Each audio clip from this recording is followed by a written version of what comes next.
एक दफ़ा का जिक्र है कि एक दूर दराज सल्तनत में एक बादशाह हुकूमत करता था जिसका नाम सुलेमान था। सुलेमान एक बहुत ही अक्लमंद, बहादुर और इंसाफ पसंद बादशाह था, मगर उसकी सबसे बड़ी खुसूसियत ये थी कि वो अपने दरबार में हर शख्स की बात ध्यान से सुनता था, चाहे वो गुलाम हो या दरबारी, गरीब हो या अमीर। बादशाह के साथ एक ईमानदार गुलाम भी था जिसका नाम यूसुफ था। यूसुफ न सिर्फ वफादार था बल्कि वो हर काम ईमानदारी से करता था। इसकी ये खुसूसियत बादशाह की नज़र में बेहद कीमती थी और बादशाह ने उसे अपने करीब रखा था।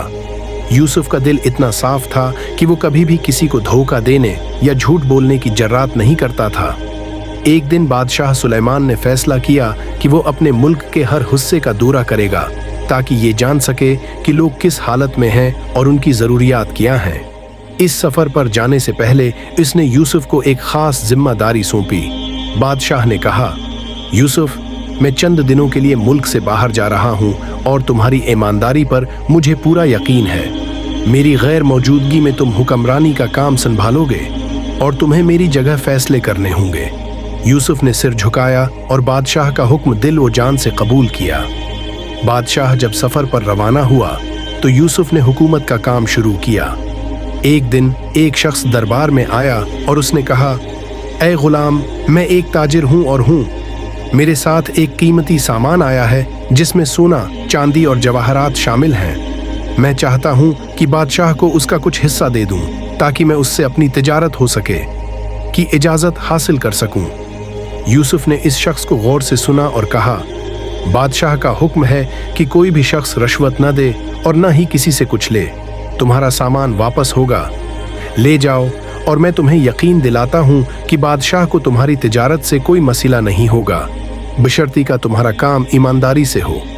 ताजिर हैरान हुआ कि एक गुलाम इस तरह से बात कर रहा है और उसकी पेशकश को ठुकरा रहा है। वो गुस्से में आकर बोला, तुम एक गुलाम हो, बादशाह के हुक्म के बगैर तुम्हें ये फैसला करने का हक है। नहीं, मैं तुम्हें बता रहा हूँ कि अगर तुमने ये सामान नहीं लिया तो मैं बादशाह के दरबार में जाकर तुम्हें रसवा करूँगा। यूसुफ ने सुकून से जवाब दिया, तुम मेरी ईमानदारी को कम नहीं कर सकते। मैंने बादशाह का हुक्म पूरा करना है और मुझे इस बात की फिक्र नहीं कि तुम क्या करोगे।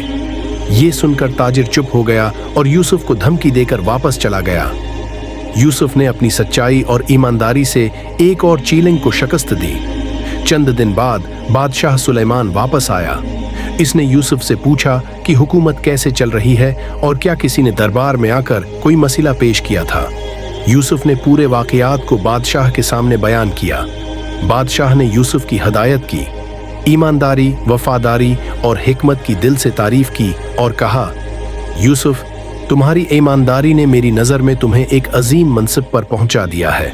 तुमने जो फैसला किया है वो बहुत अच्छा है, वो बिल्कुल दुरुस्त था और मैं तुम्हें इस बात पर फ़ख्र महसूस करता हूँ कि मेरी गैर मौजूदगी में तुमने सल्तनत को इतनी खूबी से चलाया। उसके बाद बादशाह ने एक बड़ा दरबार मुनाक़िद किया जिसमें यूसुफ को इनाम दिया और उसे अपनी हुकूमत में अहम अहदा दिया। यूसुफ ने जो फैसले किए थे उनकी बदौलत सल्तनत में अमन व सुकून कायम रहा। उसने बादशाह की गैर मौजूदगी में जो ईमानदारी का मुजाहिरा किया वो पूरे मुल्क में मशहूर हो गया। ये कहानी हमें ये सिखाती है कि ईमानदारी, सच्चाई और वफादारी है इंसान के किरदार की सबसे बड़ी ताकत है। जब कोई शख्स अपने ज़मीर की आवाज़ सुनकर सच्चाई के रास्ते पर चलता है तो उसका रास्ता कभी नहीं रखता और वो हमेशा कामयाब होता है। उम्मीद करता हूँ आपको वीडियो अच्छी लगी हो तो लाइक और कमेंट कीजिएगा और हमें सजेस्ट कीजिएगा। नेक्स्ट वीडियो के लिए उससे हमें मोटिवेशन मिलती है। हाजिर होंगे एक न्यू वीडियो के साथ और अपना बहुत सारा ख्याल रखें। अल्लाह नगेबान।